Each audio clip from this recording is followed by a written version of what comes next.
Jayo Radha Madhava Kunja Bihari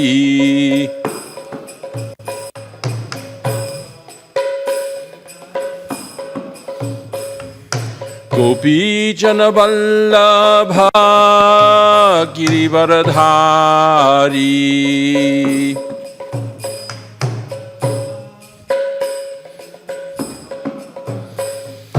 Gopi Jana Vallabha Girivaradhari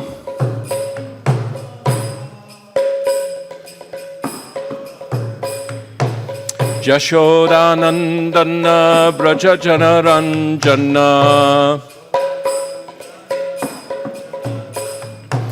Jashodanandana Brajajana Ranjana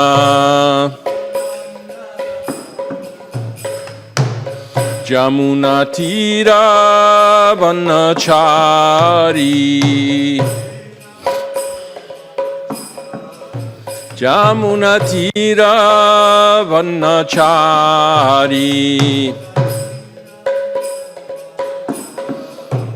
Jaya Radha Madhava Kunja Bihari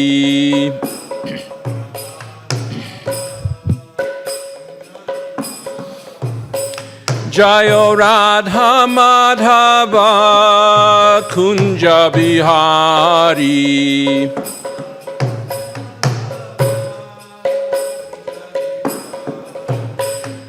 Gopi Jana Vallabha Girivaradhari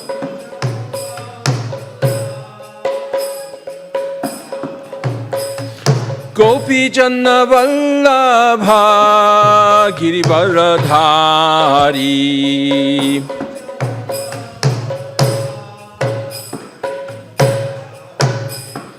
Jashodanandana Brajajana Ranjana Jashodanandana Brajajana Ranjana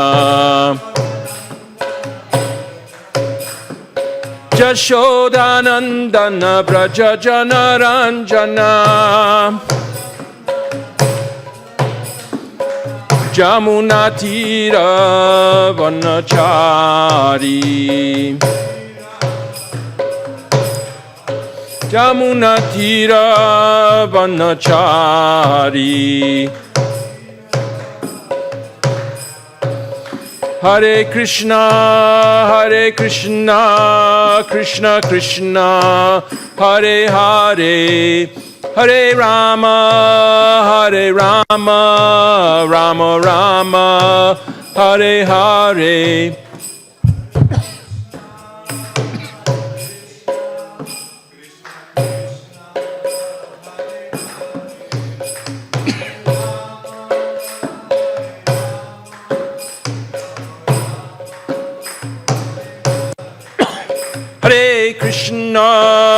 Hare Krishna, Krishna Krishna, Hare Hare, Hare Rama,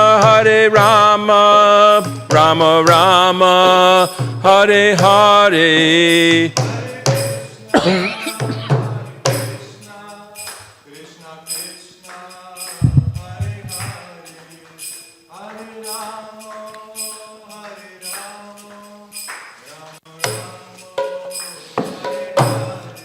Hare Krishna, Krishna Krishna, Hare Hare, Hare Rama, Rama Rama, Hare Hare.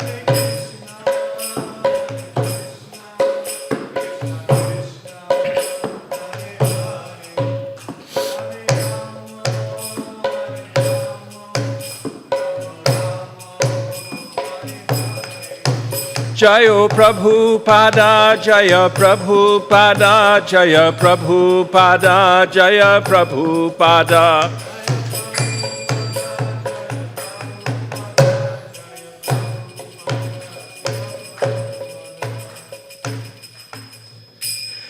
Jai Om Vishnupada Paramahansa Privrajacharya Stotra Satta Shri Srimad His Divine Grace A.C. Bhaktivedanta Swami Maharaj Srila Prabhupada Ki Jai. Jai Om Vishnupada Paramahansa Privrajacharya Stotra Satta Shri Srimad His Divine Grace Srila Bhakti Siddhanta Saraswati Goswami Maharaj Prabhupada Ki Jai. Ananta Koti Vaishnava Brinda Ki Jai. Namacharya Srila Haridas Thakur Ki Jai.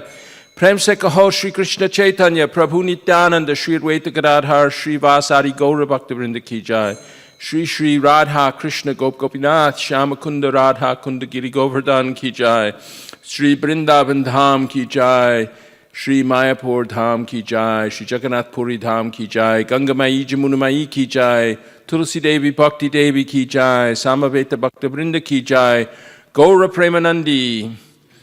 All glories to the assembled devotees. All glories to the assembled devotees. All glories to the assembled devotees. All glories to the lotus feet of Sri Sri Guru and Gauranga. Hari Hari Bol. Nama Om Vishnupadaya Krishna Prishtaya Bhutale Srimati Bhakti Vedanta Swaminiti Namane. Namaste Saraswati Deve Gauravani Pracharine Nirvishesha Shunyabari Paschatyadesh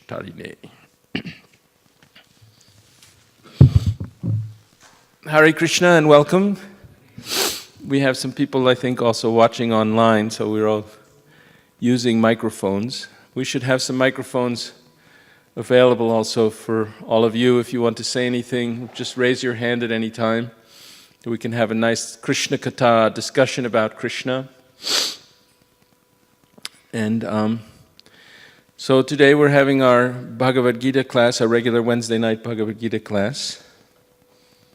And I thought for today we would speak about the first 3 verses of the 4th chapter, or maybe even more verses of the 4th chapter, or anything else anybody has a question about. But first let's read verse number 1 of chapter 4. Shri Bhagavanu Vacha. Please repeat. Imang vivasvate yogam proktavan aham avyayam vivasvan manave praha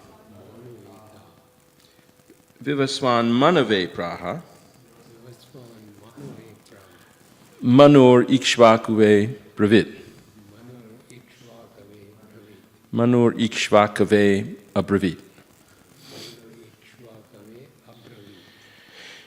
Imang vivasvate yogam proktavan aham avyayam vivasvan manave praha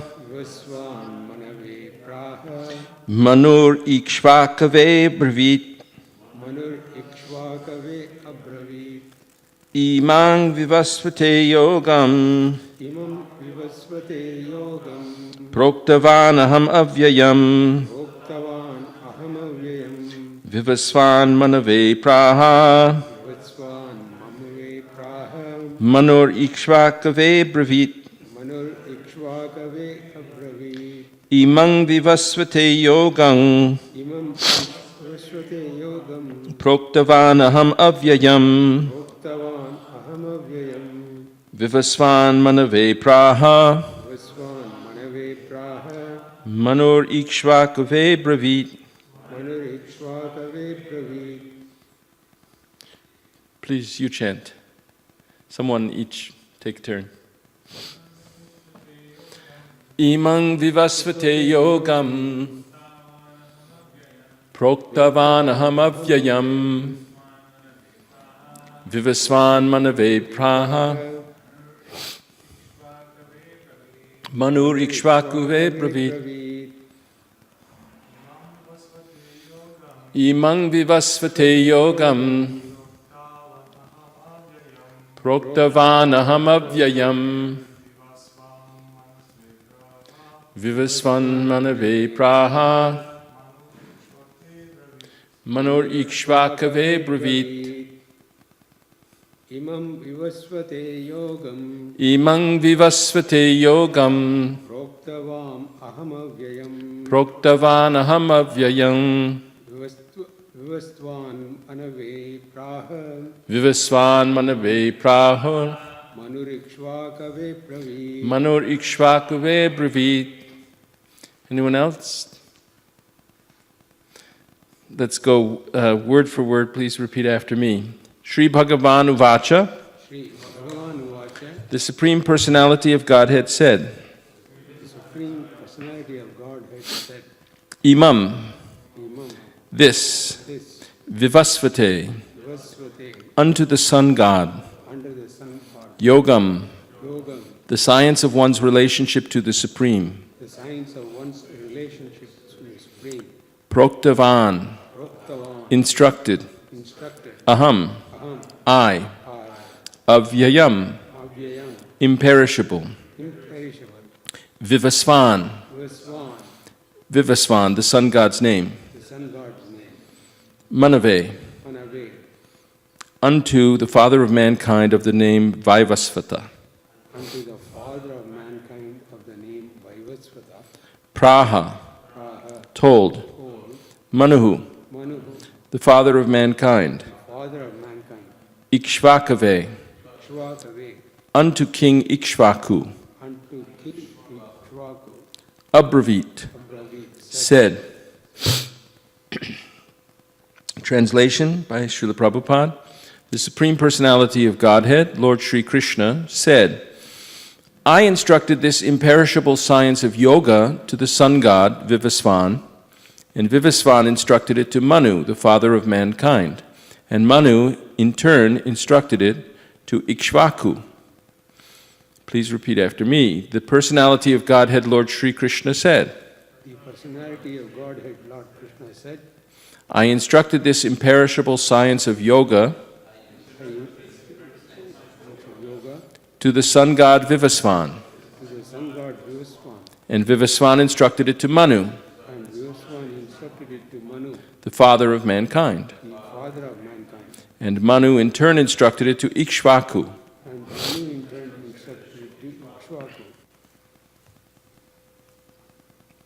So, we'll read the commentary, purport by His Divine Grace A.C. Bhaktivedanta Swami Prabhupada.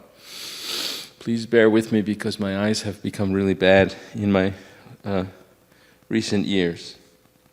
Herein we find the history of the Bhagavad Gita traced from a remote time when it was delivered to the royal order of all planets, beginning from the sun planet.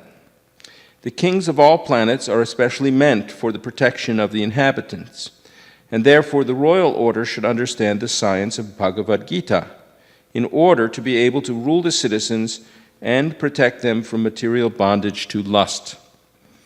Human life is meant for cultivation of spiritual knowledge in eternal relationship with the Supreme Personality of Godhead, and the executive heads of all states and all planets are obliged to impart this lesson to the citizens by education, culture, and devotion. In other words, the executive heads of all states are intended to spread the science of Krishna consciousness so that the people may take advantage of this great science and pursue a successful path, utilizing the opportunity of the human form of life. In this millennium, the sun god is known as Vivasvan, the king of the sun, which is the origin of all planets within the solar system. In the Brahma Samhita 552, it is stated, Yach chakshuresha savita sakala grahanam raja samasta suramurti rishesha tejaha yasyag yaya pramati sanghritha kala chakro govindam adipurusham tam ahang pajami. Let me worship, Lord Brahma said, the Supreme Personality of Godhead, Govinda, Krishna, who is the original person and under whose order the sun, which is the king of all planets, is assuming immense power and heat. The sun represents the eye of the Lord and traverses its orbit in obedience to his order. The sun is the king of the planets and the sun god at present of the name Vivasvan, rules the sun planet, which is controlling all other planets by supplying heat and light. He is rotating under the order of Krishna, and Lord Krishna originally made Vivasvan his first disciple to understand the science of Bhagavad Gita. The Gita is not, therefore, a speculative treatise for the insignificant mundane scholar, but is a standard book of knowledge coming down from time immemorial. In the Mahabharata, Shanti Parva 348, verses 51 to 52, we can trace out the history of the Gita as follows. Treta Yugadao Chatato, Vivasvan Manavedao, Manushcha Lokabrityartham, Sutayekshvakave Dadao, Ikshvakuna Cha Katito, Vyapya Lokan Avasthitaha. Translation: in the beginning of the millennium known as Treta Yuga, this science of the relationship with the Supreme was delivered by Vivasvan to Manu. Manu, being the father of mankind, gave it to his son Maharaj Ikshvaku, the king of this earth planet and forefather of the Raghu dynasty, in which Lord Ramachandra appeared. Therefore, Bhagavad Gita existed in human society from the time of Maharaj Ikshvaku. At the present moment, we have just passed through 5,000 years of the Kali Yuga, which lasts 432,000 years. Before this, there was Dwapara Yuga, 800,000 years, and before that, there was Treta Yuga, 1,200,000 years. Thus, some 2,005,000 years ago, Manu spoke the Bhagavad Gita to his disciple and son, Maharaj Ikshvaku, the king of this planet Earth. The age of the current Manu is calculated to last some 305,300,000 years, of which 120,400,000 have passed. Accepting that before the birth of Manu, the Gita was spoken by the Lord to his disciple and the sun god Vivasvan, a rough estimate is that the Gita was spoken at least 120,400,000 years ago, 120,400,000 years ago. And in human society, it has been extant for 2 million years. It was respoken by the Lord again to Arjuna about 5,000 years ago. That is the rough estimate of the history of the Gita, according to the Gita itself and according to the version of the speaker, Lord Sri Krishna. It was spoken to the sun god Vivasvan because he is also a Kshatriya and is the father of all Kshatriyas, who are descendants of the sun god or the Surya Vangsha Kshatriyas. Because Bhagavad Gita is as good as the Vedas, being spoken by the Supreme Personality of Godhead, this knowledge is apaurusheya, superhuman. Since the Vedic instructions are accepted as they are without human interpretation, the Gita must therefore be accepted without mundane interpretation. The mundane wranglers may speculate on the Gita in their own ways, but that is not Bhagavad Gita as it is. Therefore, Bhagavad Gita has to be accepted as it is from the disciplic succession, and it is described herein that the Lord spoke to the sun god spoke to his son Manu, and Manu spoke to his son Ikshvaku.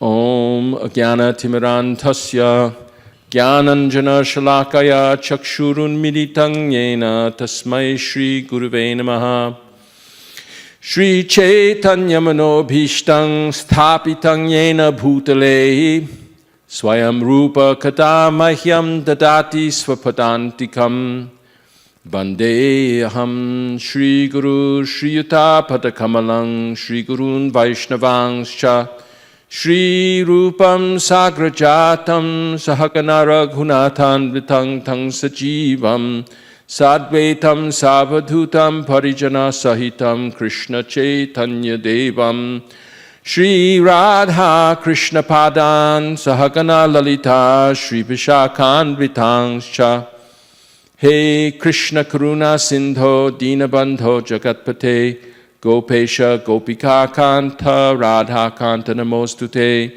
Tapta Kanchana Gaurangi Radhe Vrindavaneshwari Vrishabhanu Sute Devi Pranamami Hari Priye Vancha Kalpatarubhyascha Kripa Sindhubhya Evacha Patitanam Pavanebhyo Vaishnavebhyo Namo Namaha Jaya Shri Krishna Chaitanya Prabhu Nityananda Shri Advaita Gadadhara Shri Vasadi Gaura Bhakta Brinda Hare Krishna Krishna Krishna Hare Hare Hare Rama Rama Rama Hare Hare Hare Krishna Krishna Krishna Hare Hare Hare Rama Rama Rama Hare Hare Hare Krishna Krishna Krishna Hare Hare Hare Rama Rama Rama Hare Hare. This chapter 4 in Bhagavad Gita, I believe this is the first time Krishna indicates, directly indicates that he's not just another great human being. He does say in chapter 2 that Tani Sarvani Sangyamya Yukta Asita Matparaha. He says people should take shelter of him, should focus all their senses and their mind under control, becoming his, completely devoted to him. But here he's describing, and in the 3rd chapter also, Mayi Sarvani Karmani Sanyasya Adhyatma Chetasa. Everything should be, all your work should be sacrificed to me. But here he's finally describing that he spoke Bhagavad Gita millions of years ago to the sun god. I mean, imagine if I told you that, I told Julius Caesar, you shouldn't go to the Senate, you might get assassinated. You would think I was crazy, right? Why? How could I tell? That was 2,000 years ago. How could I tell Julius Caesar? Or even better, that I told, Julius Caesar was just a king, an emperor, but suppose I told you that, I told the god of the wind, or, some great personality, demigod, I instructed him. That would sound very crazy. Why would I be instructing a great demigod? Oh, that Indra never follows my advice. You would think that I was crazy, that I was, megalomaniac, right? That I think of myself as greater, capable of instructing a god. But Krishna not only is eternal and therefore much older than the sun god, or even much older than Lord Brahma. Hare Krishna, welcome. He's also superior in wisdom to the sun god, and became the spiritual master of the sun god, and taught him the science of yoga. Yoga is translated here by Srila Prabhupada. It doesn't say a gymnastic system of exercising for keeping the body thin and healthy. It says, yogam, the science of one's relationship to the Supreme. The asanas that are part of the yoga system that is ordinarily practiced they're part of the system. There's yamas, niyamas, asanas, and pranayama, and so forth. The sitting postures are there. It's important to have a healthy body, and if you want to actually practice self-realization, you should be healthy and fit and live a long enough time to succeed. Hare Krishna, welcome. But the actual meaning of yoga is to actually re-establish one's relationship with the Supreme. In fact, the English word yoke, we link 2 oxen together by a curved piece of wood that we put around with a harness on it. It's a yoke because we're yoking 2 things together.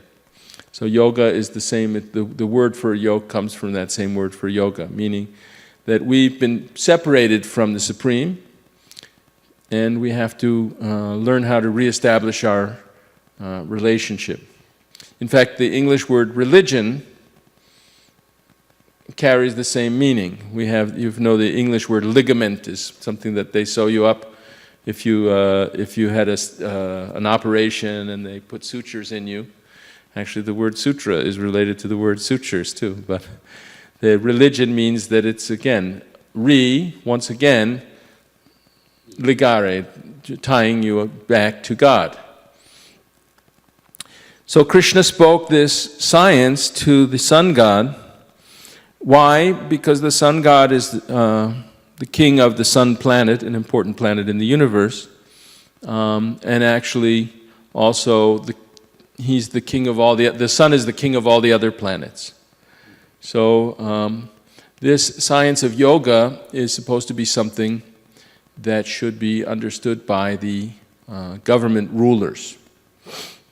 There are authorities in knowledge, the scientists and philosophers and deep thinkers. They're supposed to be authorities in spiritual knowledge. The authorities in society's authorities in knowledge should also be able to guide society in how to practice yoga, how to reestablish our relationship with the Supreme. This is Srila Prabhupada mentions in the purport that the human form of life is especially auspicious for learning to overcome the problems of material life and get out of the cycle of birth, death, old age, disease, and re-establish oneself as a spiritual living entity, Brahman. So the camels and goats and pigs and houseflies and butterflies and crayfish and other kinds of animals and plants are not very well suited to practice this yoga and succeed as well as human beings. The human life is meant for that. We have stronger intellect, control over our senses. We're not driven as much by our instinct or natures that we have to do things a certain way. Yeah, we're driven somewhat by hunger and thirst. We need to sleep, we need to eat, and so, but we have a lot more freedom in how we do that, a lot more choice, and with that choice also comes responsibility. It's easy for us to go astray, but it's also easy for us to actually succeed in ultimately becoming perfect in yoga. And therefore the human society is meant to be governed by authorities, both authorities in wisdom and also authorities in civil rules and management, administration. Those are the kshatriyas, the heads of government. They also have a duty to set a good example for the people and to make the environment proper by education and culture and devotion, Srila Prabhupada says, to actually, so that the populace will actually make spiritual advancement and be guided by the wise brahmanas or priests to engage in their proper duties and to understand the Vedic philosophy, understand the Bhagavad Gita, and to worship Krishna, and to establish their relationship with the Supreme. Hare Krishna, you have to go? Thank you for coming. So, Krishna instructed the sun god. The sun god then instructed his son, Manu. Right now, the current Manu is the son of the sun god. His name is Vaivasvata Manu. In the previous age, there was the Chakshusha Manu. And the first Manu in the day of Brahma is the Swayambhuva Manu. So that in this way, in every day of Lord Brahma, there's 14 Manus. You can get a sense of the time scale, which is told in the Puranas and other Vedic literatures, as Srila Prabhupada is describing here. So Krishna had spoken this science of yoga, Bhagavad Gita, originally to the sun god, because it's really meant for the royal order of human beings. It's meant for all human beings, but the royal order of human beings has a responsibility to understand this science. It will help them rule properly, and also to teach it to the citizens and see that the citizens are properly engaged according to the science of yoga, actually. So these may seem like, in the modern world, they may seem like unpopular or fanatical or strange, exotic concepts.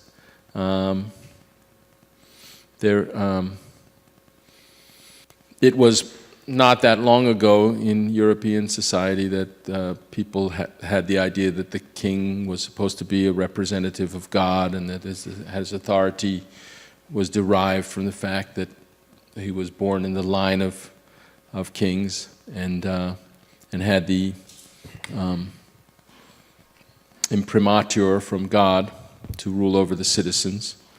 In Chinese culture, also in Confucianism, it's Hare Krishna. It's very important for people to properly respect authority and government authority when it has the mandate from heaven. It can lose the mandate from heaven, and in Mencius, later Confucian sage, talks about when that kind of obedience may not be any longer necessary. Our experience in human recent history is that the rule by monarchs and dictators has been unhappy for the citizens, because the monarchs are not saintly kings like Ikshvaku and Manu. And Manu is actually the ideal, the original human and the lawgiver of, for human civilization. So he's an ideal, perfect, and just king. But in more recent times, we're in Kali Yuga, and it's said that in Kali Yuga, low-class people impersonate kings, but they don't have the qualities required, and therefore they cause the government to be improper. They have so many kleptocracies and tyrannies and the cruel practices, and they don't properly engage the citizens in yoga, and sometimes they become selfish. Even in Srimad Bhagavatam, there was one famous king named Vena who was very cruel, and he used to kill his playmates when he was a child, and he had to be removed from office by the Brahmanas because he was such a disaster as a king. But then, without a king, the people became very unprotected, and the bandits plundered everyone, and there was chaos. But the king Vena's body had been preserved, and the Brahmanas took the body, and from that body, by churning it, they produced King Prithu, a very great and perfect king. And the idea, I think, is illustrated there, that the line of kings should actually be a seminal line. Ideally, it should be that you should be born in the family of the king, and then you become the king. That protects society from everybody sort of murdering one another to usurp the crown and stuff. Why that person could be king? Well, that person was actually born in the right family and elected by the royal advisors to become the king. So anyway, I'd like to have a little discussion now before we go on to the next couple of verses. We have a long class. We go until 8 o'clock, I'm told. So, what time is it now? Is it 20 to 7? So 6:40. So we have a long time. So can we have any discussion about what we've just heard about Lord Krishna instructing Vivaswan? Yes, sir.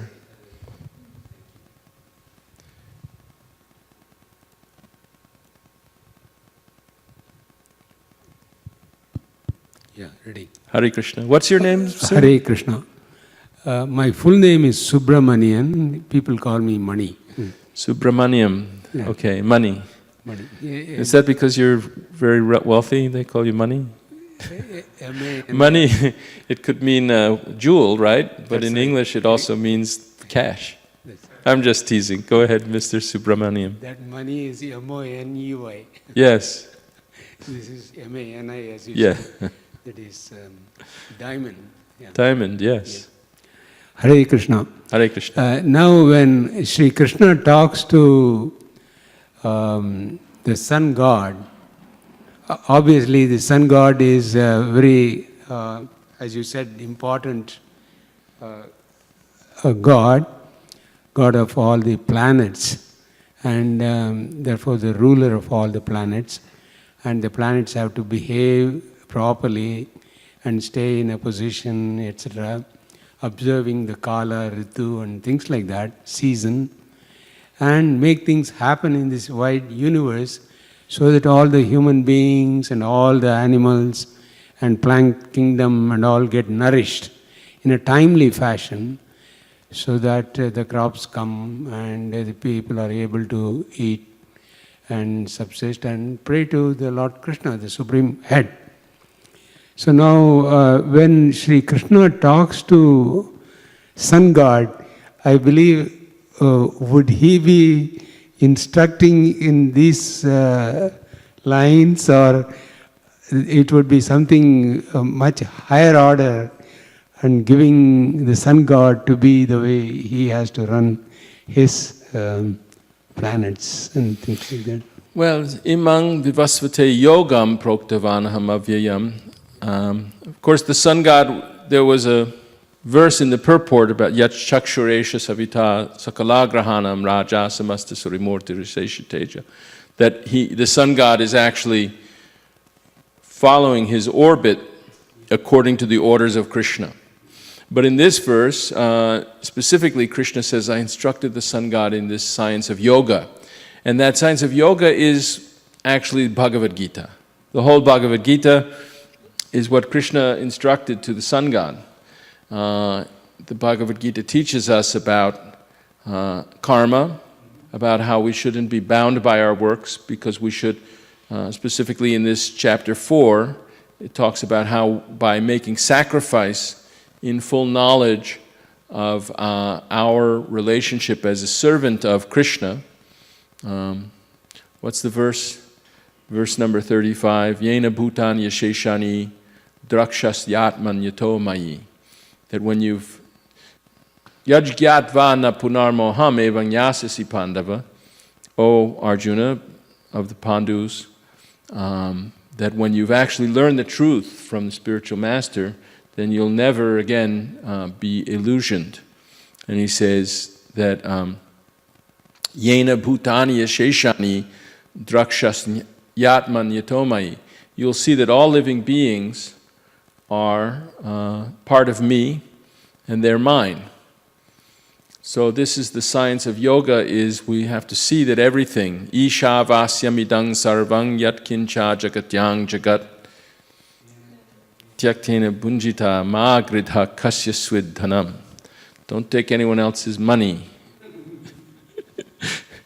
But see that the whole world is actually the property of Krishna, and that you have a role to play in it, and you have a proper quota of things that you should use for your own service to Krishna, but you should understand that you're not the proprietor. So this is something a king has to understand, actually. We're talking about tyrants in Kali Yuga. The first thing a king must know is he's not really the proprietor. Everybody's bowing down and saying, oh Lord, I'll do whatever you say. But he has to know that I'm doing only what Krishna wants me to do. And I'm not really the proprietor of everything. I'm caretaker on behalf of Krishna. I'm representing Krishna here in this realm, but I'm also a devotee. Vaishnava is very humble, actually. Vaishnava by nature is very humble. Adambhitva, amanitva, the qualities of the process of knowledge, of the process of yoga, are described by Krishna in the 13th chapter. And they begin with humility, being free from pride. Amanina, manadena, Lord Chaitanya tells us, someone who's puffed up with pride thinks, I'm so important, everybody must bow to me. But a Vaishnava is amanina, manadena. He gives respect to others and doesn't expect any respect in return. So a king has to establish his authority with people because they have to respect the king, because orders should be followed, and there should be a hierarchy in human society where things are done in an orderly fashion and you follow your leader. In an army, the sergeant follows the captain, and the captain follows the major, and the major follows the colonel, and the colonel follows the general, and like that. And the general follows the king. And similarly in human society, people should follow and respect authority. But the king shouldn't feel like, oh, that's very good, and I am the enjoyer and proprietor of everything. That was the problem with cruel King Vena.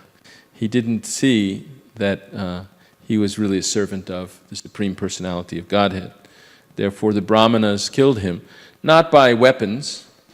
They didn't have to stab him in the Senate like they did to Julius Caesar, but they simply chanted mantras, and he died.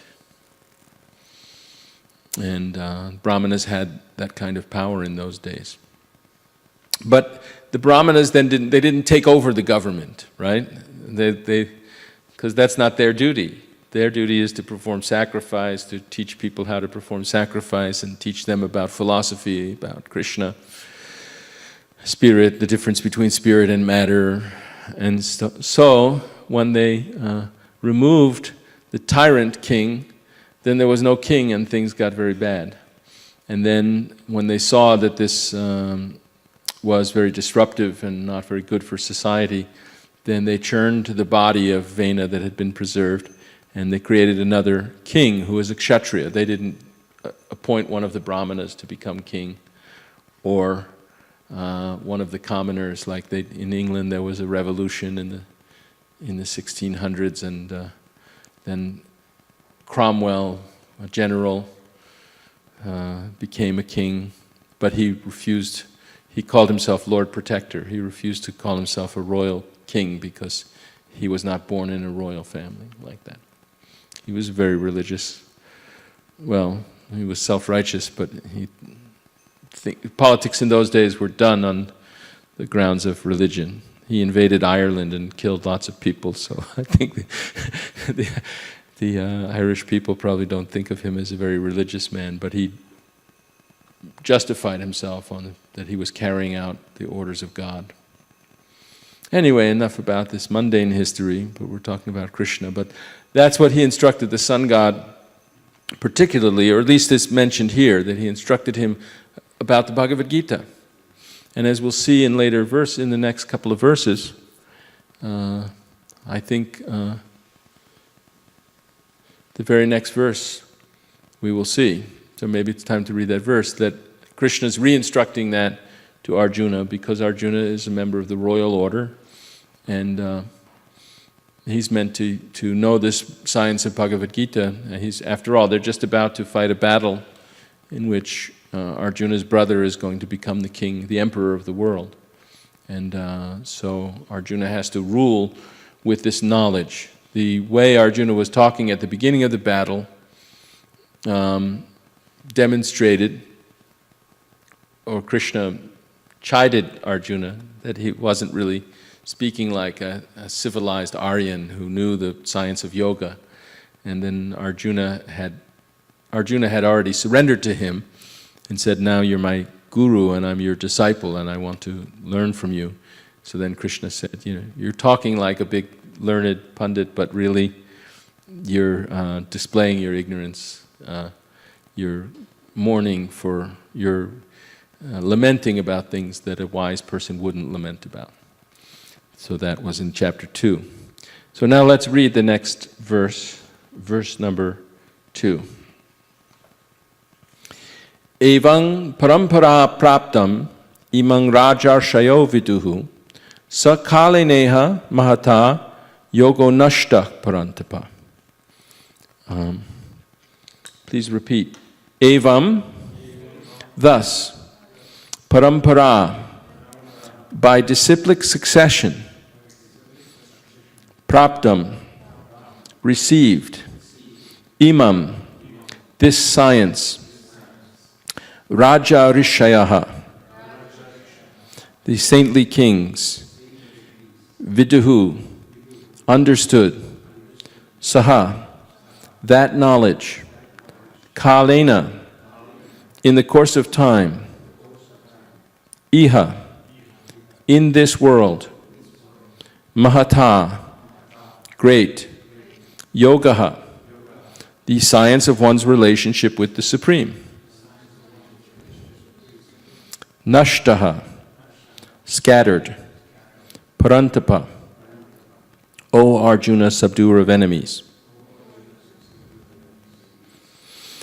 This supreme science was thus received through the chain of disciplic succession, and the saintly kings understood it in that way.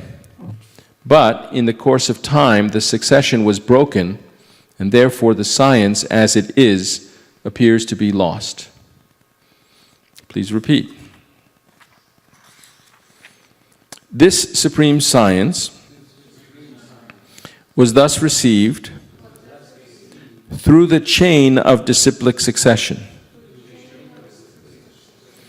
and the saintly kings understood it in that way. But in the course of time, the succession was broken, and therefore the science as it is appears to be lost. Purport by Srila Prabhupada. It is clearly stated that the Gita was especially meant for the saintly kings because they were to execute its purpose in ruling over the citizens. Certainly, Bhagavad Gita was never meant for the demoniac persons who would dissipate its value for no one's benefit and would devise all types of interpretations according to personal whims.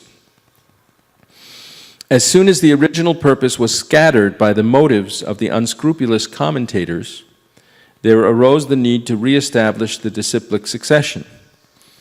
5,000 years ago, it was detected by the Lord himself that the disciplic succession was broken, and therefore he declared that the purpose of the Gita appeared to be lost. In the same way, at the present moment also, there are so many editions of the Gita, especially in English, but almost all of them are not according to the authorized disciplic succession. There are innumerable interpretations rendered by different mundane scholars, but almost all of them do not accept the Supreme Personality of Godhead, Krishna, although they make a good business on the words of Sri Krishna. This spirit is demonic, because demons do not believe in God, but simply enjoy the property of the Supreme. Since there is a great need of an edition of Gita in English, as it is received by the Parampara, disciplic succession system, an attempt is made herewith to fulfill this great want. Bhagavad Gita, accepted as it is a great boon for humanity, to humanity. But if it is accepted as a treatise of philosophical speculations, it is simply a waste of time. I was in the Barnes & Noble bookstore the other day looking for a gift for my father, and I went to the Asian religions, Eastern religions section, and there were a number of editions of Bhagavad Gita, so I decided, let's look and see what they have to say. And I picked one up. I don't remember the name of the author. It was a woman. And when I read the verse 720, the verse said, Kamastaistaya hrittagyana prapadyante anya devata tang tang niyamamashtaya prakrityani ataksvaya. And Krishna is saying there in that verse and in that section of chapter 7 that he's the supreme God, and that people who worship other demigods, other gods, are less intelligent.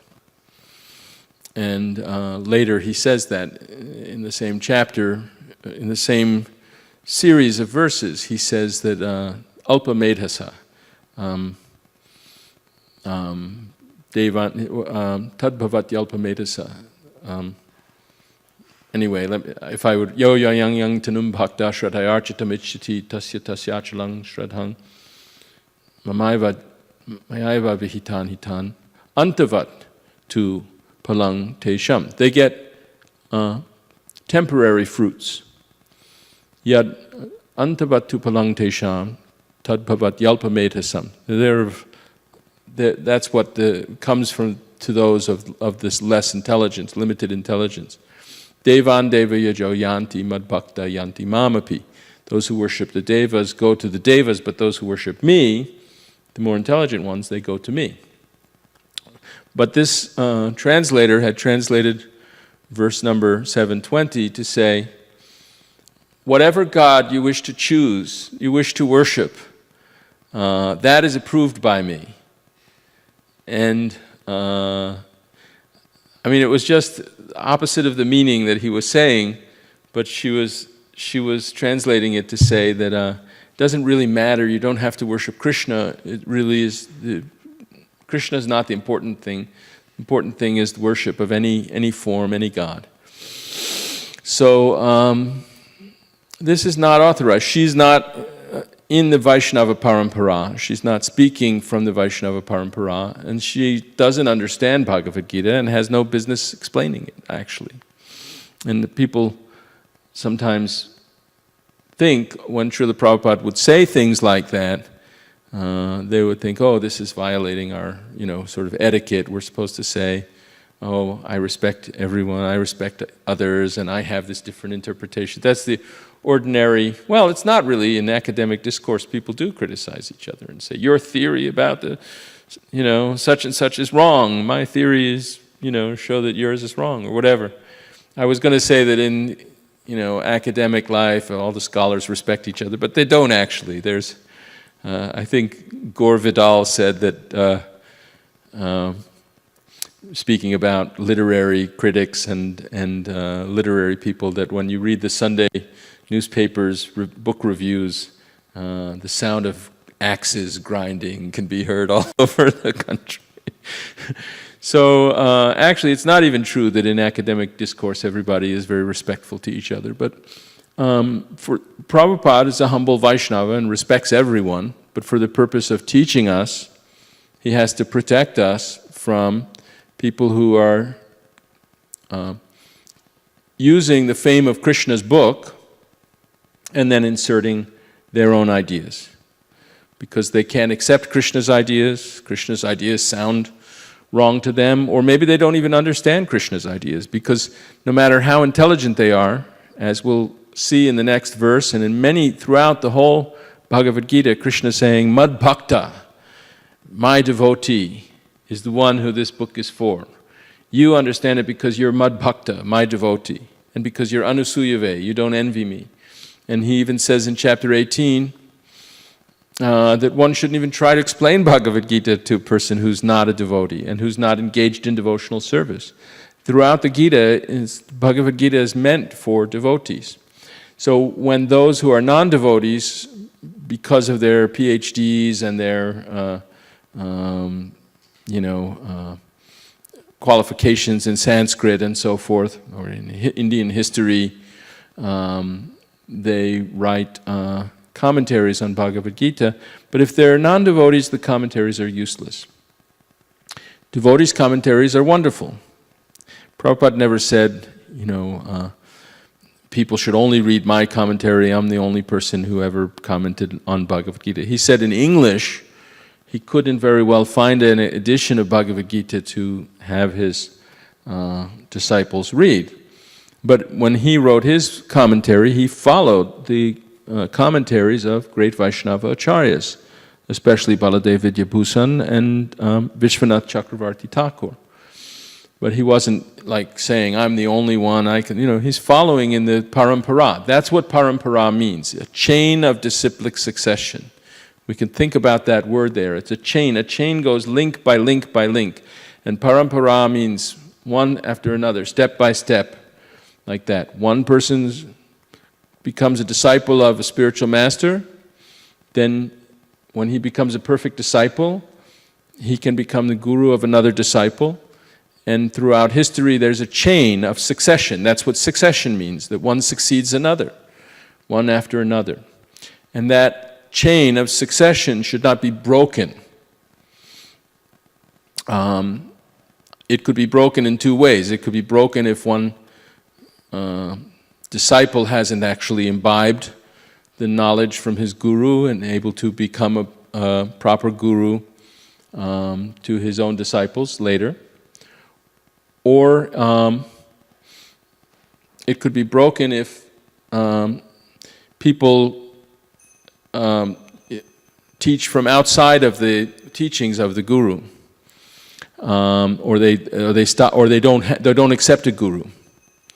Just like Srila Prabhupada actually wrote a letter, believe it or not, to Mahatma Gandhi.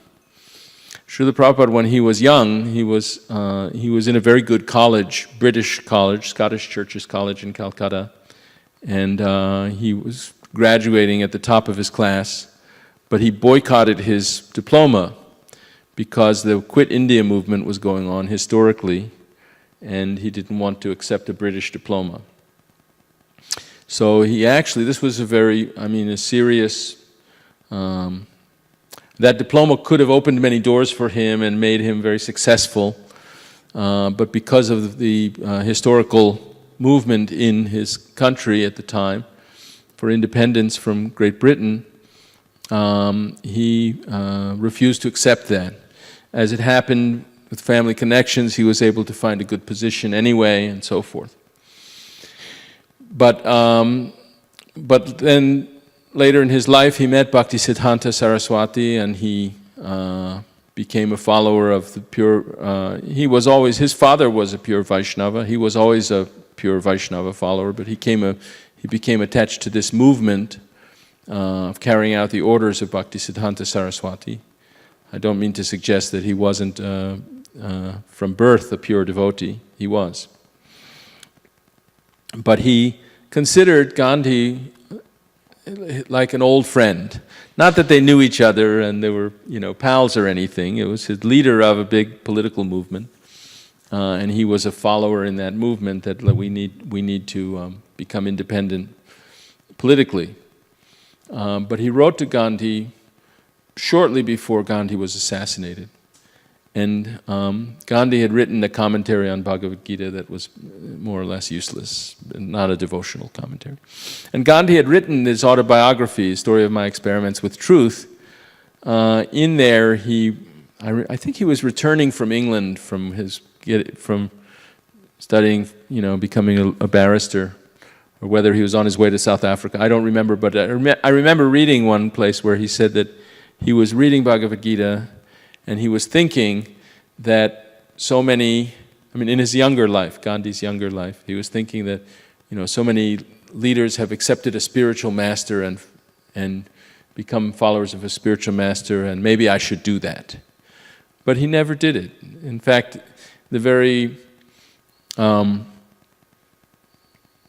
title, My Experiments with Truth, indicates that he was reading a little bit about Henry David Thoreau and a little bit about Tolstoy and Ruskin and different people, vegetarianism in England. There was someone named, I think, Salt or something like that, and he was reading these different things and getting his own ideas and testing them and finding that they were successful and they were true. And they were Indian ideas and they were Vedic ideas, and that was part of his twist, that he was experimenting with truth and he was finding that after all, the things that he learned at his mother's knee in India were actually valuable.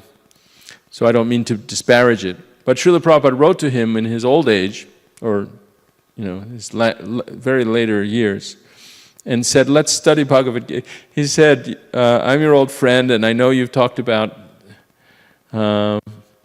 studying Bhagavad Gita. He advised him. It's actually a very good letter. I don't remember the letter. But Prabhupada actually warns him, there's trouble now. People are, want to kill you. And he said, I don't know if you're going to ever get my letter because it's probably, being screened by so many secretaries and things. But I consider you an old friend, and I would like to sit with you and read Bhagavad Gita together and discuss Bhagavad Gita together with you. I may not be remembering it very well. But I guess the point is that Prabhupada was offering, in a polite way, to become Gandhi's guru, even though Gandhi was a little older than him and more famous than him. But he was actually qualified because he was in disciplic succession. He was a practicing Vaishnava devotee and a self-realized Vaishnava devotee. And this is the way the succession has to go. It has to, the guru's disciples have to become qualified so that they can take disciples themselves later.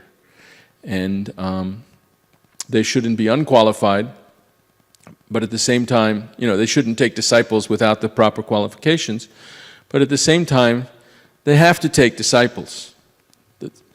At least to keep the chain going, there has to be some disciples. Srila Prabhupada made many disciples. He cast a wide net. I'm not qualified to actually act as someone's spiritual master like that. I'm talking in class and I can try to repeat what I've heard. And if I repeat what I've heard without adding or subtracting anything, and I can give you the direct thing, then there's a connection.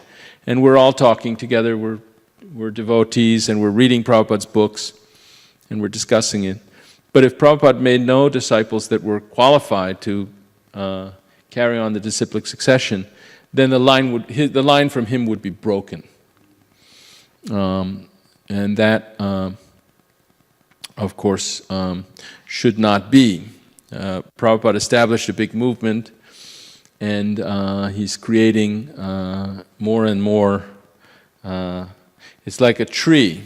In this Chaitanya Charitamrita, it's described like a tree. A tree will have its trunks and its main branches, and then its sub-branches, and the branches will have twigs and flowers and fruits, and so it expands more and more. One guru may have several disciples that become spiritual masters in their own right, and they may have several, and in this way, it keeps branching out.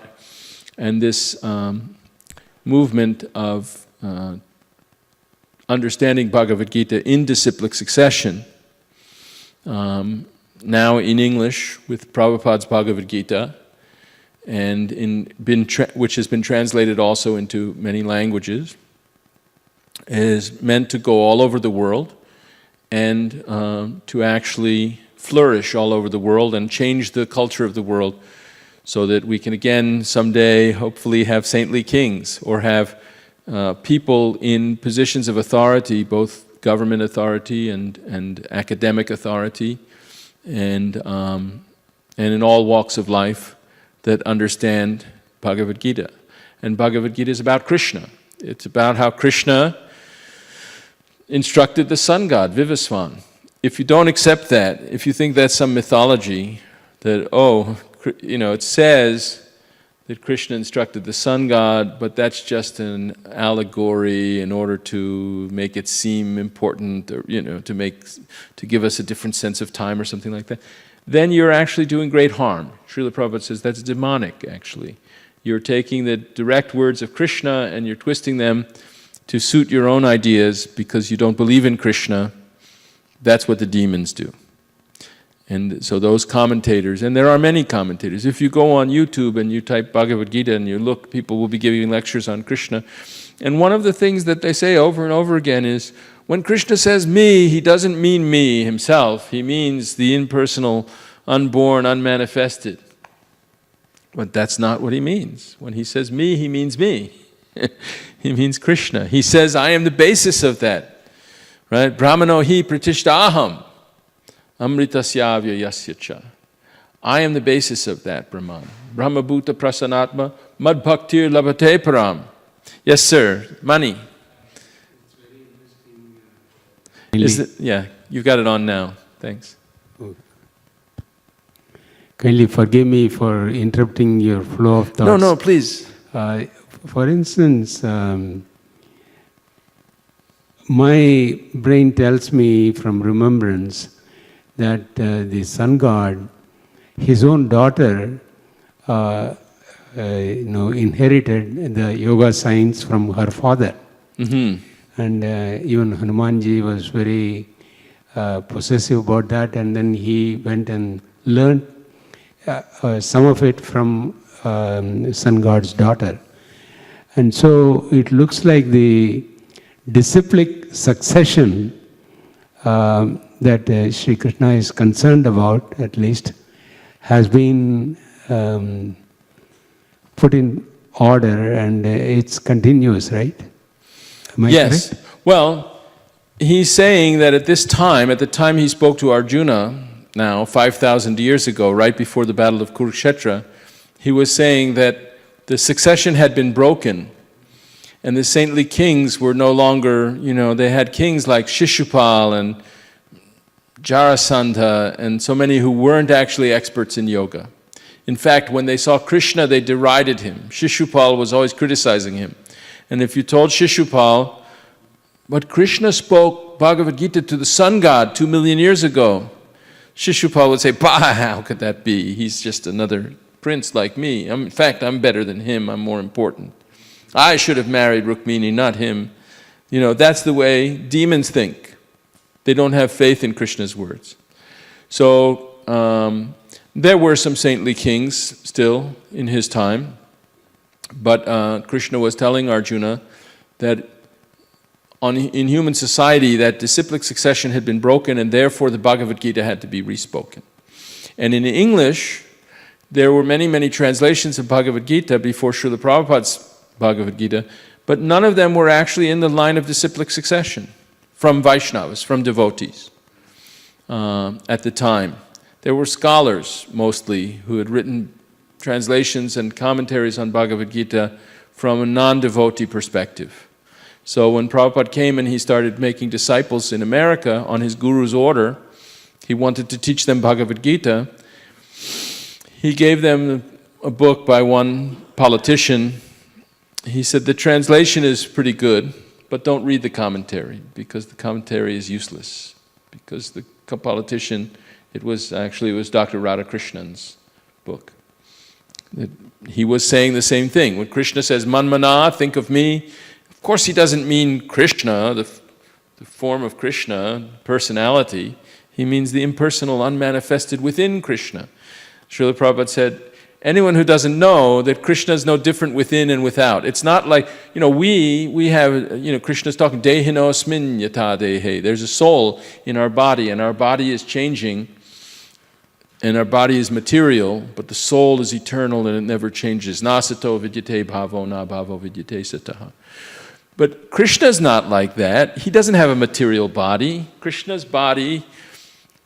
was there talking to the sun god millions of years ago. And Krishna tells Arjuna, as we'll see in the very next verse, or actually, I wasn't planning to read verse 4 and 5 today, but as Krishna tells in verse 4, 5, and 6, Arjuna asks in verse 4, how could you have instructed the sun god? The sun god is older than you. He's senior to you. How could you have been his guru so long ago? And Krishna says, you and I have passed through many, many births, and you can't remember them, but I can remember them perfectly. So he's different. Krishna is not just an ordinary man. He's not an embodied soul. And there's no difference between Krishna's body and within. There's no difference between his within and without. His whole body is sambhavam yatma mayaya, he says in verse 6, that his body is actually manifested by his own internal energy, and it's also all spiritual. Hare Krishna, welcome to the class. So I think at this point, perhaps we could go on to the next verse. But I wanted to say that this principle of disciplic succession is very important. And when Srila Prabhupada says that he's presenting Bhagavad Gita as it is, he ties that to that I'm presenting it in a line of disciplic succession from purified devotees, Vaishnavas, and how they have understood it by becoming disciples. You can't understand Bhagavad Gita just by thinking. just by study and scholarship. You have to live it.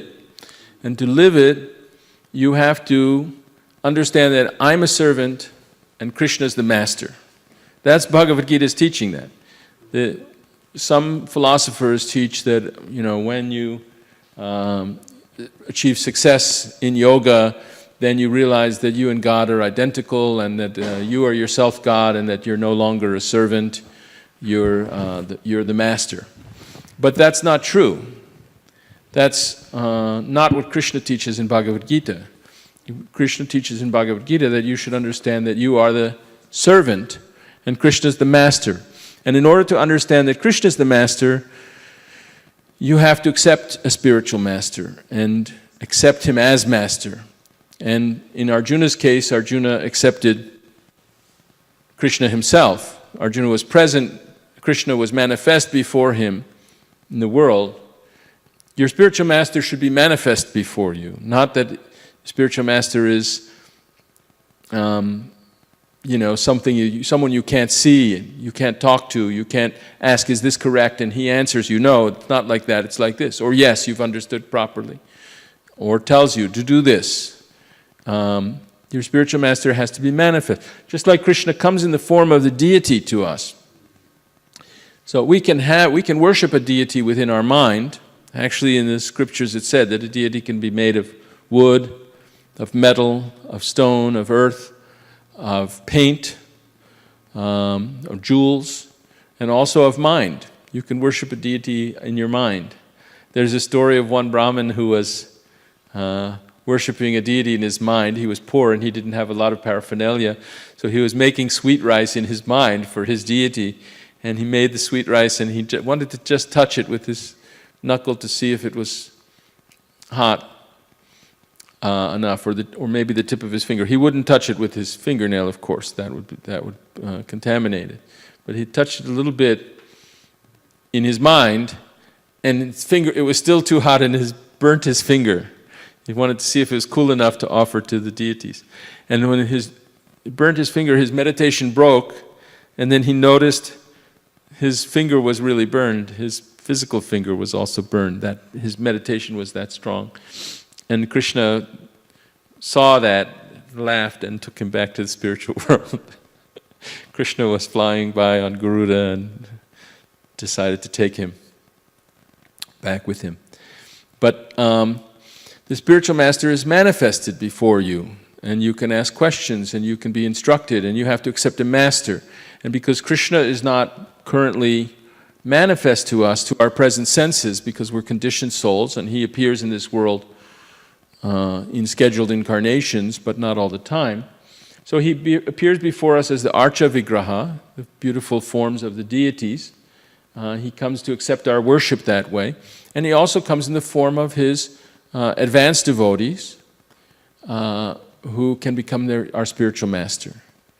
And when we repose faith in the spiritual master and obedience and devotion to the spiritual master, Krishna guides that relationship and makes it perfect so that we can perceive Krishna through the spiritual master. Srila Prabhupada describes as a transparent via medium. Of course, the spiritual master has to be qualified. He has to have sadachar. He has to follow the rules. He's not a hypocrite that says you must follow the 4 regular principles, but then secretly he's smoking cigarettes in the when no one sees or whatever.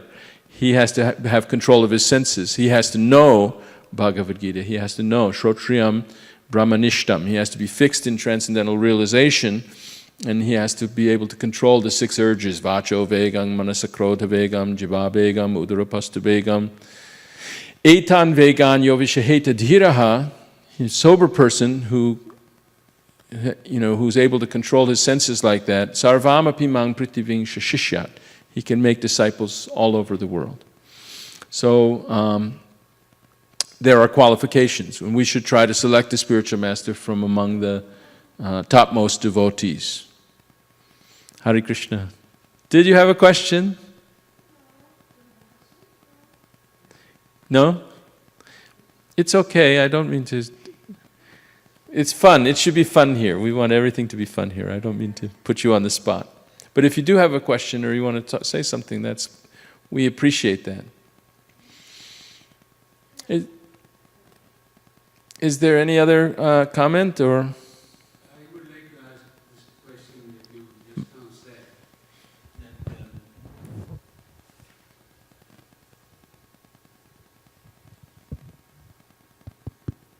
it's by grace of the Lord, Supreme Lord, Sri Krishna, as well as that of Parama Guru, like Sri Pada, Srila, and yourself also. I do see that holiness in your presence. Not myself. Yeah, it's the way that the communication has been going on.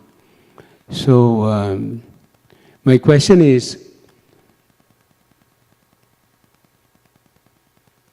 you have spent a lot of disciplined time with these Mahagurus, and therefore their blessings and grace has flown into you.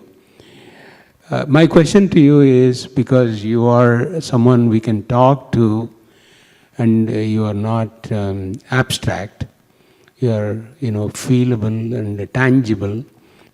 Therefore the question is, kindly put yourself in our place or in my place. I am so ignorant, so much of darkness in my head and heart, that how, you must have also started sometime when you might have been somewhere similar to this kind of ignorance. Now you are really prajwalito jnanamaya pradipaha.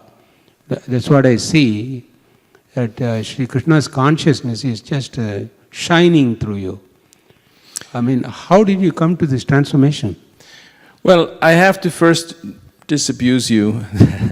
Really, I'm not one of Srila Prabhupada's very good disciples.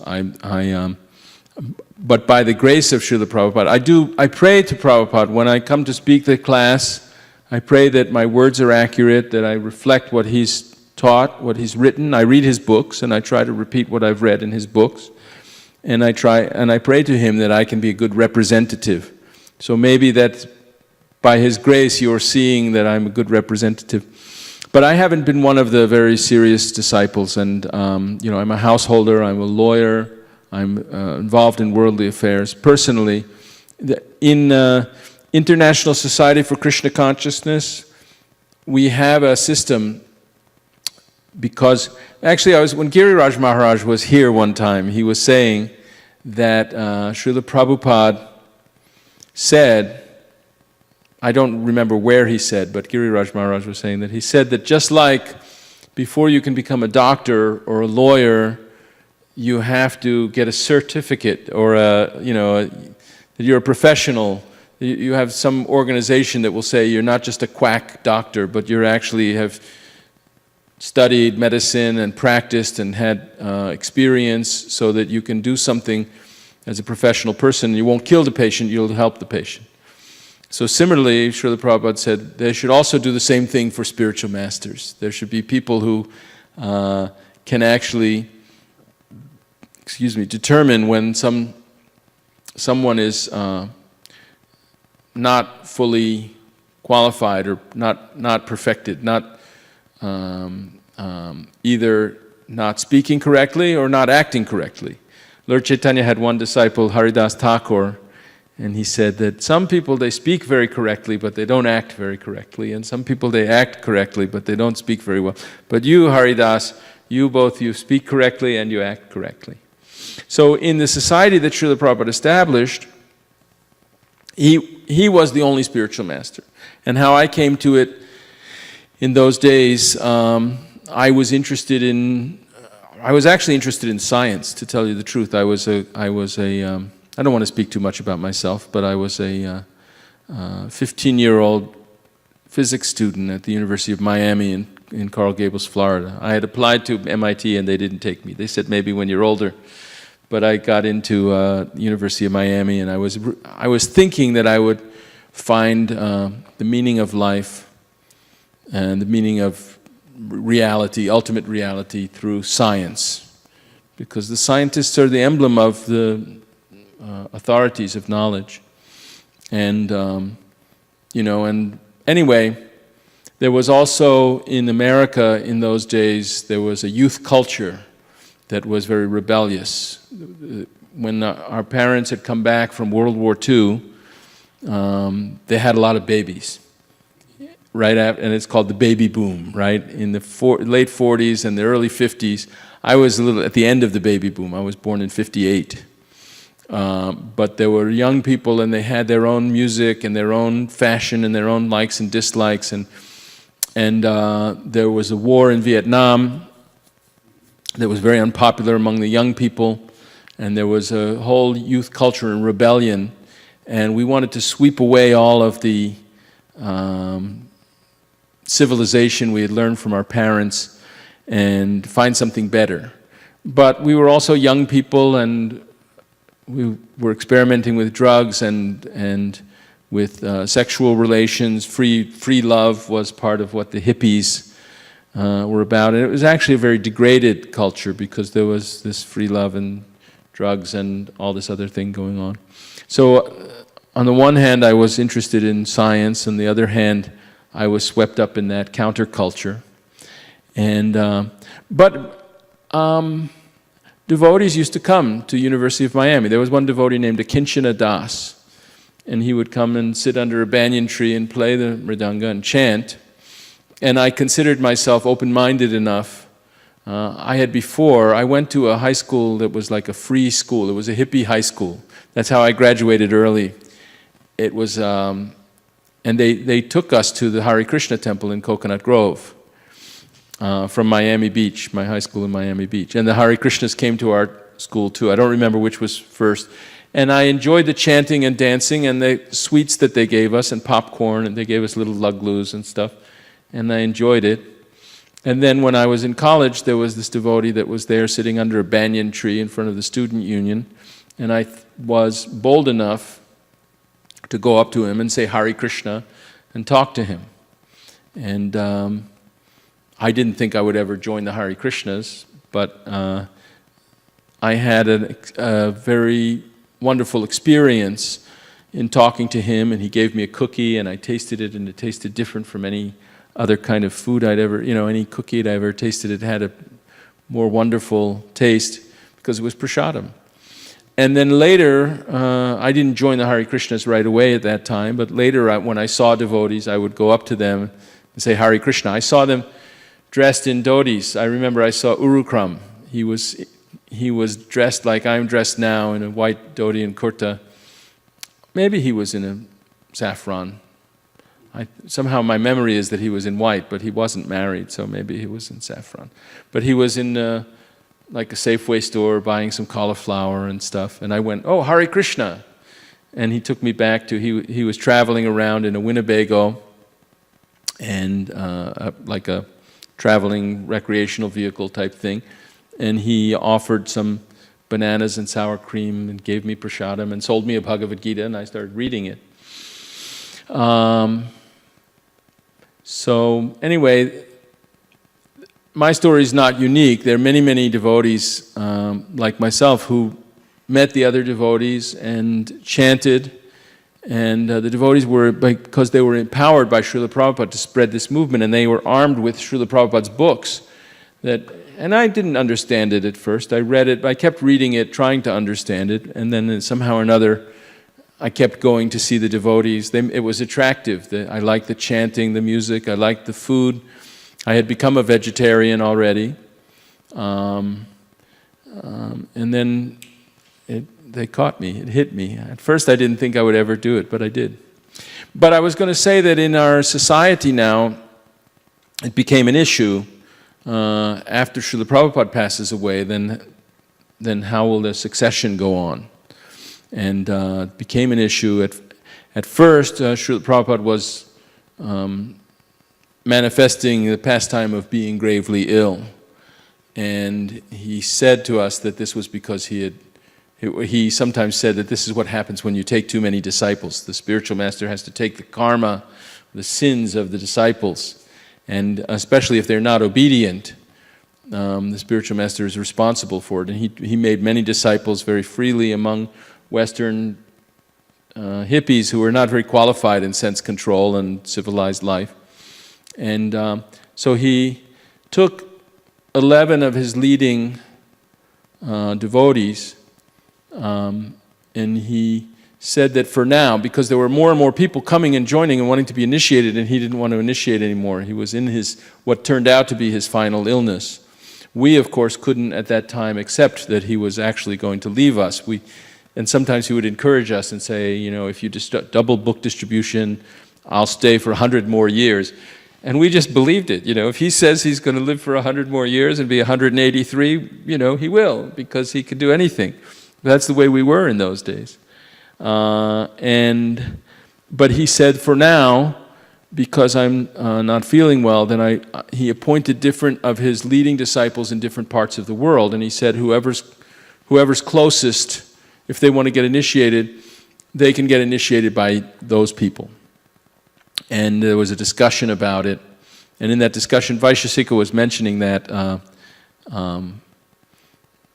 last week, I think, Saturday, when he was Gadadhar Pandit's disappearance day. Srila Prabhupada says, whoever understands Lord Chaitanya's order, on my order you become guru and deliver everyone. Wherever you go, whoever you meet, give him the instructions of Krishna, and on my order you become a spiritual master and deliver everyone in that land. This was Lord Chaitanya's instruction when he was traveling through South India. You must be from South India, Mr. Subramaniam.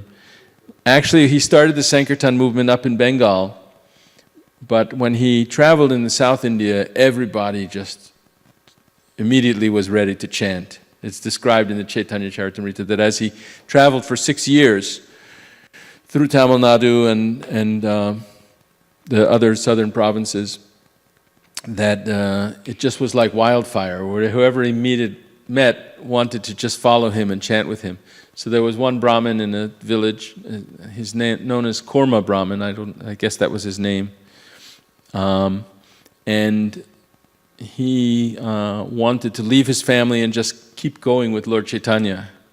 When Lord Chaitanya passed through his village, people would invite this beautiful sannyasi to, he was from Brahmin community. He had to eat with Brahmins. Brahmins would invite him to come and eat at their house. And he would speak to them about Krishna, and they would just fall completely in love. And so this Korma Brahmin said, I can't bear to be separated from you. Now you're going on, but I have to stay here in my village. I don't want to stay in my village. I'll just leave my family and become your follower and go wherever you go.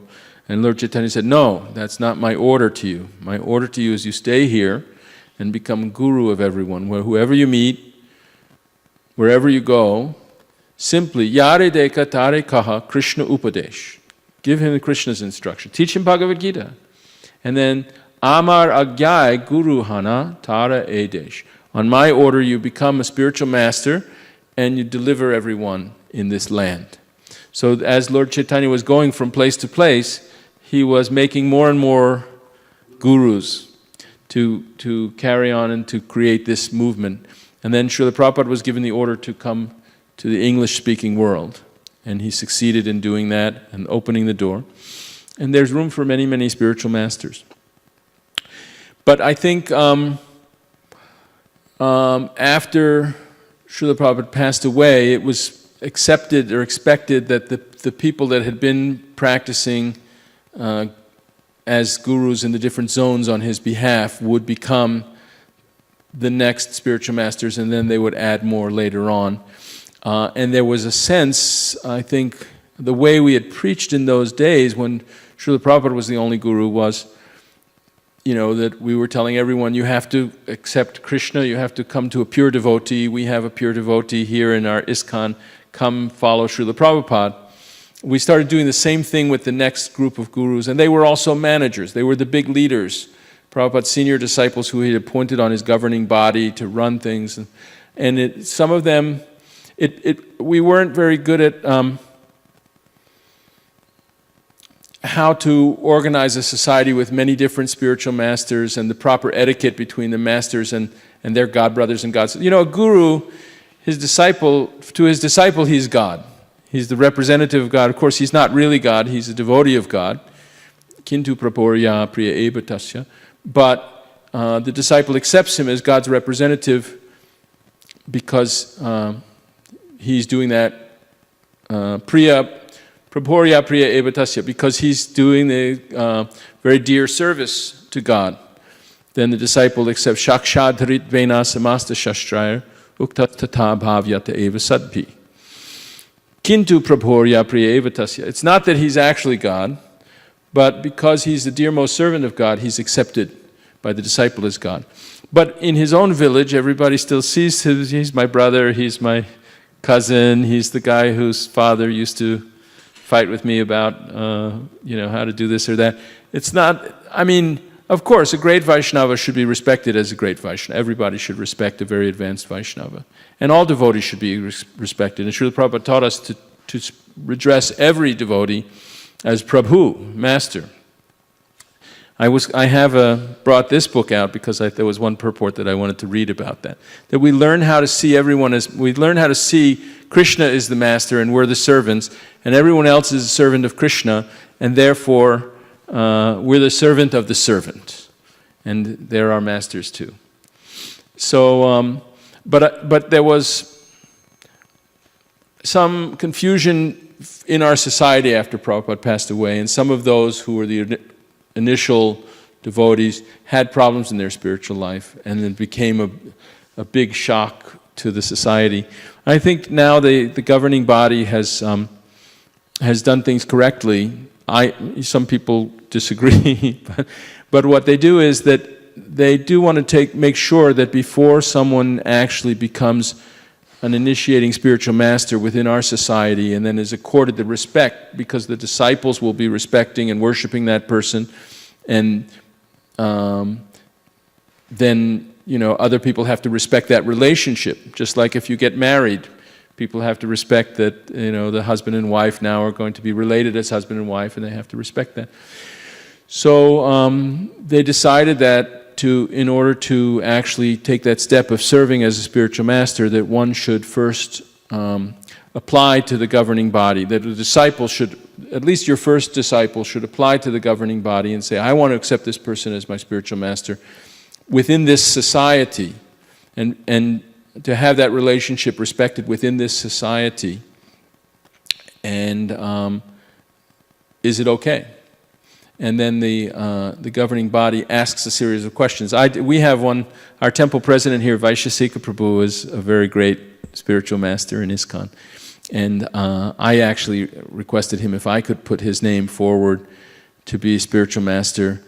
And I went through the process, and I thought it was a very good process. They asked the right questions. That we're not only trying to find out if someone is capable of delivering a disciple, but we're also wanting to find out that they are, Hare Krishna, thank you. We want to find out that they are capable of cooperating within the organization that Srila Prabhupada established and also deliver their disciple. Of course we want them to deliver their disciple, but we don't want it to become a problem with followers, groups of followers of, like a personality cult of one spiritual master, then breaking away or arguing with others and so forth. So they ask all these questions. How good is the sadhana? How good have they learned the books? How good have they imbibed the mood of Srila Prabhupada and his desire for book distribution and preaching? How good are they cooperating? And then they understand the system of International Society for Krishna Consciousness. There are many spiritual masters outside of this wonderful mission, but this mission has its own mood and its own quality, and it's really Srila Prabhupada's organization that he established. Of course, he's happy to see other organizations succeed as well. So that process, I wouldn't allow anyone to put my name forward, and if it was, it would be shut down, because I'm not on that level. We have some very, very wonderful devotees, advanced devotees, much greater than I am, who should be spiritual masters. There's a wonderful book by Rupa Goswami called Nectar of Instruction. It's a little book, and Mani, before you go today, I'll make sure you have one. You can read it. It's 11 verses long. And the first verse talks about sense control, controlling the 6 urges. And in the 5th verse, there's a discussion about how we should respect the devotees. And it says that there are 3 different kinds of devotees. The first kind just likes to chant Hare Krishna. A devotee who chants Hare Krishna should be respected within one's mind. I'm just checking the clock. My eyes are very bad, but it's 20. Yeah. So devotees who believe in Krishna, they have faith in Krishna, they chant the name of Krishna. They like to chant the name of Krishna. They may not understand very much the philosophy of Krishna yet. And they may not even understand very much how to behave with other devotees, how to distinguish between advanced devotees, less advanced devotees, people who are not devotees, they're called the beginning stage, neophytes. The Kanishta, or sometimes they're called prakritya, they're materialistic. They have great faith in the deity, they have great faith in the spiritual master, but they don't see how to actually respect the devotion in other living beings and and to give proper respect to different living beings. So they should be respected within one's mind, it says. Krishneti yasya giritang manasadriyeta. And then those who have actually surrendered to a spiritual master, been given diksha, and are engaged in worshiping the deity, we should respect them with our body. We bow down to them.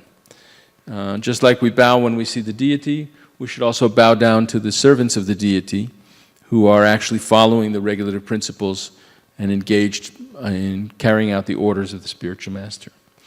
But out of those, some may be found who are always very steady, who are always thinking about how to spread the Krishna consciousness movement, who are actually pure in heart. They don't have lusty material desires, they don't have desires, particularly it's described, the desire to criticize other people. Most of us have the desire to criticize other people. Now we have the internet, social media, and everybody, it's a place where everybody can type their opinions and see whether people like their opinions or not. And most of the time I find people are more attracted to say what they don't like than what they do like, because it's our human nature in this material world to put others down.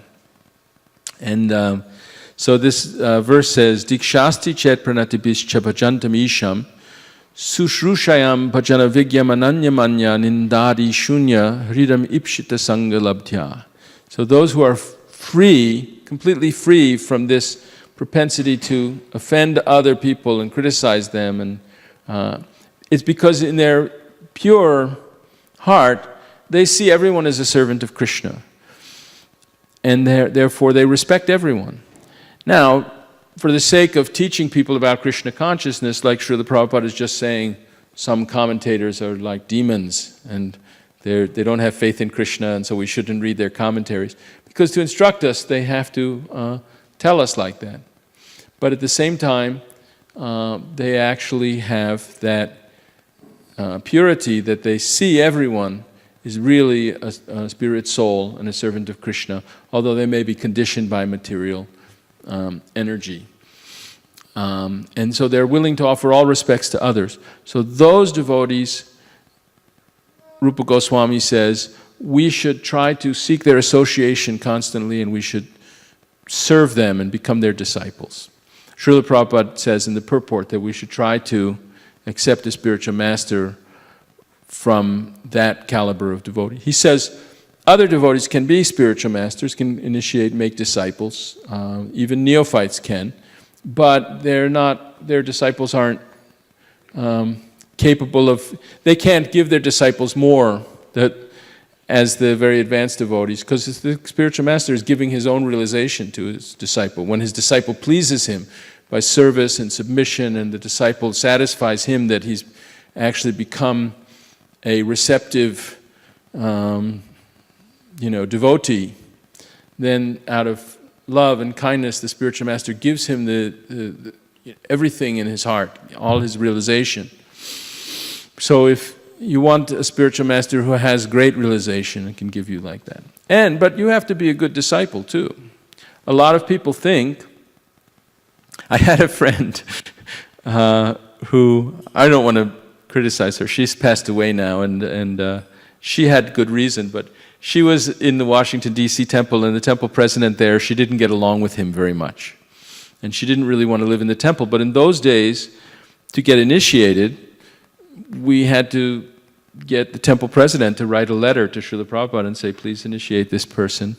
I approve that they're strictly following the 4 regulative principles and following our program. So practically speaking, those of us, at least sometimes people already were from Hindu families or something, Prabhupada would initiate them. But mostly the Western disciples, we had to live in the temple at least for 6 months following before we got first initiation. And then it was supposed to be for another year before we got Gayatri initiation. And so my friend, she didn't really want to live in the temple. The temple president was, to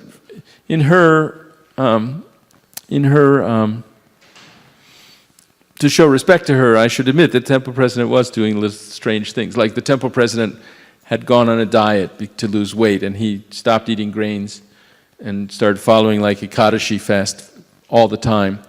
But because he was the temple president and we all ate together, he just made the whole temple no longer would they serve any rice or beans or anything all the time, because that was his diet, so he made that everybody's diet, and things like that. So things could be a little crazy in the ISKCON back in those days. So she stayed in the temple long enough to get initiated by Srila Prabhupada, and the day that she got initiated, that was it. She went back to live with her mom and dad and went back to college and studied, got a master's degree in library science and so forth. But the point I'm making is, not to get too diverted into those stories, but it's not enough that one gets initiated by a great spiritual master. One has to actually satisfy the spiritual master and get the realization from the spiritual master. So the disciple also has to be qualified too. And even if you have a spiritual master who's not the most qualified, that spiritual master can send you to the care of another instructor. We can have many, many spiritual masters, although the initiator is only one. That's because the initiator has a special function. So the spiritual masters can be many, but the one that we take initiation from, and is usually the focus of our Guru Bhakti, is just one. You can't take more. Although you could take sannyas initiation or some other initiation later from someone else if their spiritual master is not there, but in general.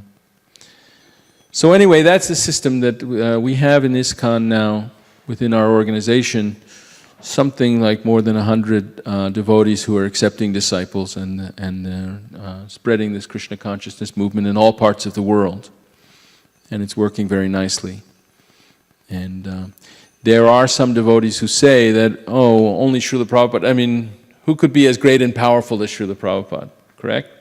And after Srila Prabhupada left, some of the initial gurus fell down. And still, every once in a while, out of those 125 or so spiritual masters, every 4 or 5 years or so, we might find one of them actually fell down and left Krishna consciousness, or even though he was a sannyasi, he needed to get married, and he remained chanting Hare Krishna, but he had a lapse in proper devotional behavior, and would bring a bad reputation to, he still may be a very wonderful, sincere devotee, but it would be a bad reputation if our spiritual masters weren't of the, proper standard. So there are some devotees who, in the late 1980s or so, created this idea that really Srila Prabhupada was the only spiritual master and that nobody should have any other initiating spiritual master after him. And that idea is not approved in Prabhupada's books. It's not parampara. It does not a chain of disciplic succession. Succession means one after the other after the other.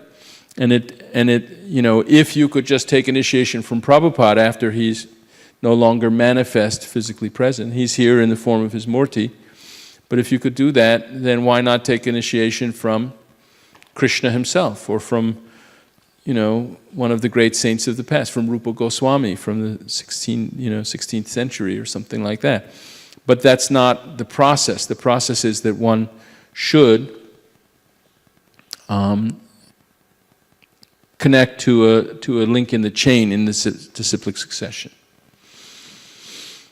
Are there any questions about that? Or discussion about that? Or we'll read the one last verse of the 3. Now, it may be that one has very little contact with one spiritual master. In the case of me, Prabhupada was this spiritual master for this whole worldwide movement, and he would travel around the world, and when he would be near our temple, then we would go up from St. Louis. We went up and saw him in Chicago and in Detroit, and I saw him at the New York Rath Yatra and stuff.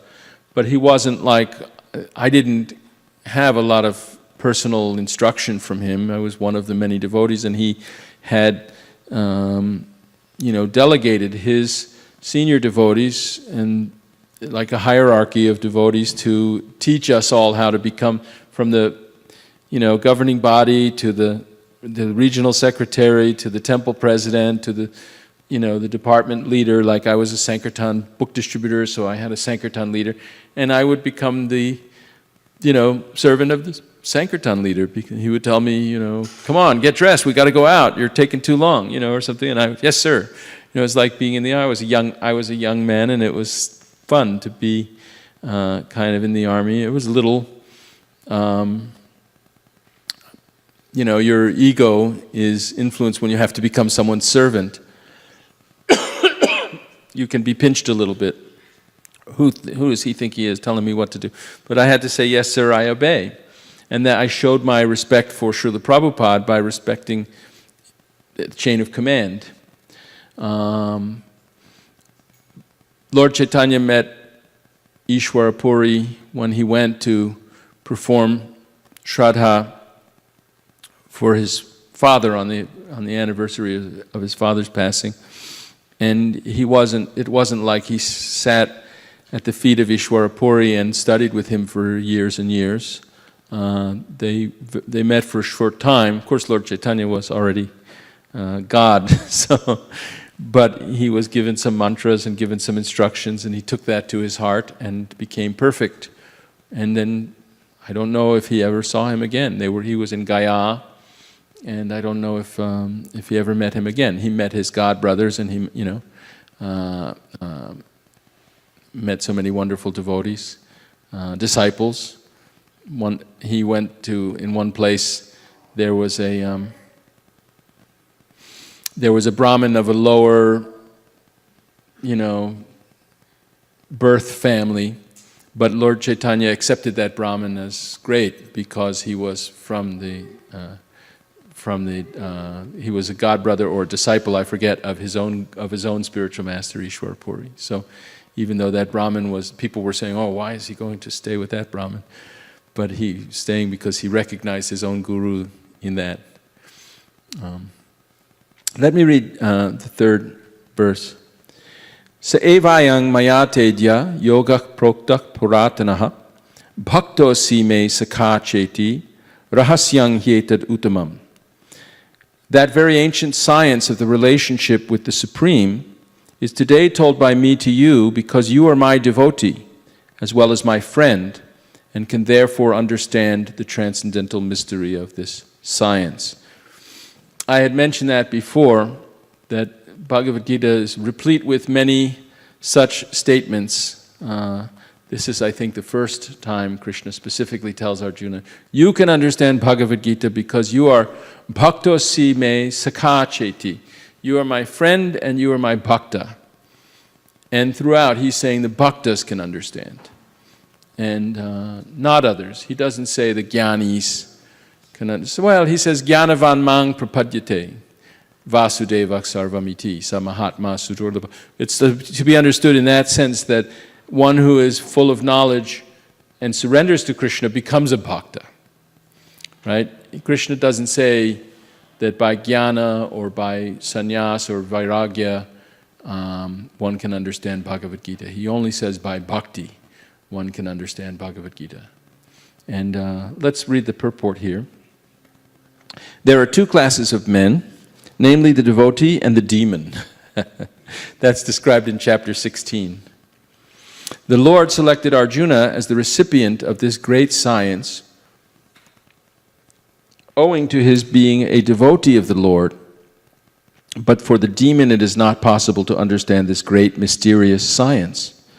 There are a number of editions of this great book of knowledge. Some of them have commentaries by the devotees, and some of them have commentaries by the demons. Commentation by the devotees is real, whereas that of the demons is useless. Arjuna accepts Krishna, Sri Krishna, as the Supreme Personality of Godhead, and any commentary on the Gita following in the footsteps of Arjuna is real devotional service to the cause of this great science. The demonic, however, do not accept Lord Krishna as he is. Instead, they concoct something about Krishna and mislead general readers from the path of Krishna's instructions. Here is a warning about such misleading paths. One should try to follow the disciplic succession from Arjuna and thus be benefited by this great science of Srimad Bhagavad Gita. So we can see how Arjuna asks questions from Krishna, but how he's very respectful to Krishna, and he's very devoted to Krishna, and that's how he understands Bhagavad Gita. And in chapter 10 he says, Sarvam etad ritang manye yangman vadasi Keshava. I have accepted everything you told me.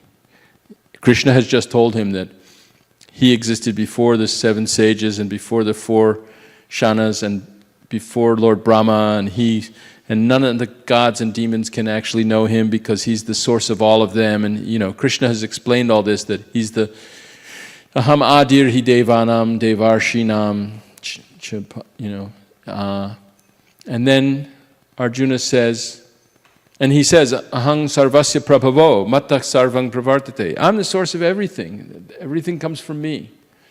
And Arjuna says, Sarvam etad ritang manye. I accept that. Whatever you said, young man, vadasi Keshava, O Keshava, whatever you said, it's true.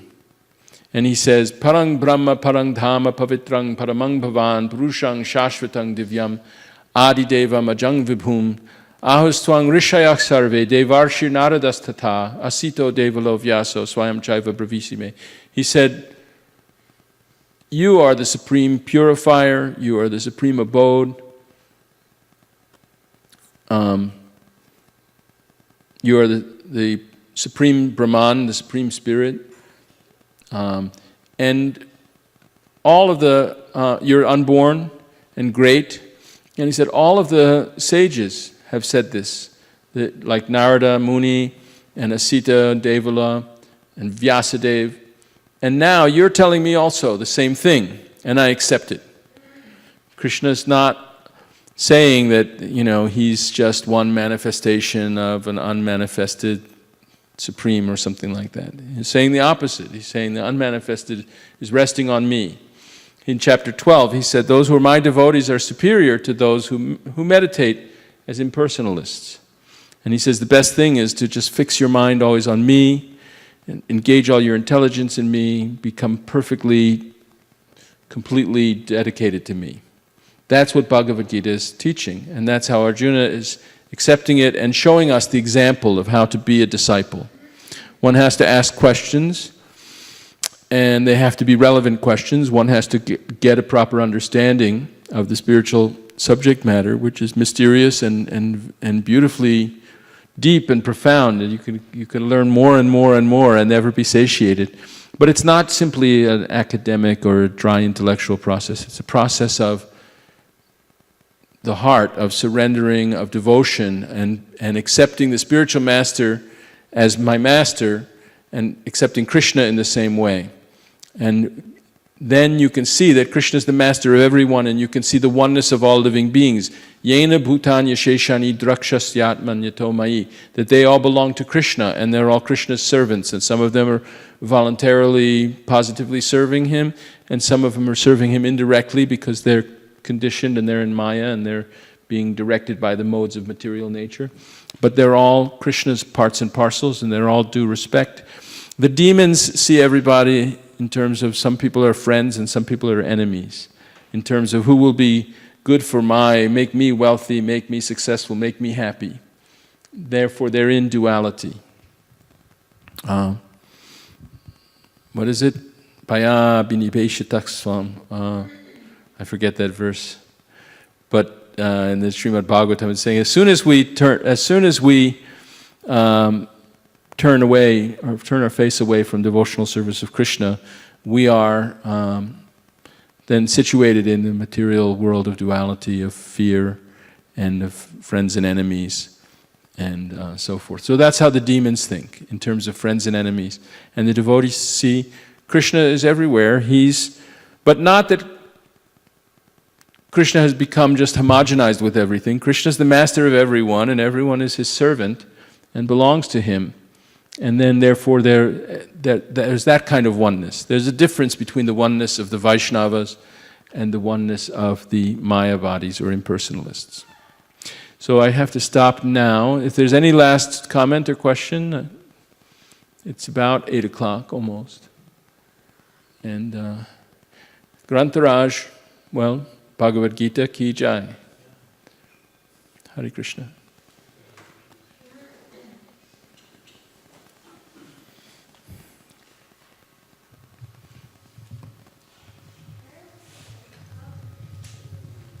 Hare Krishna, Sham, how are you?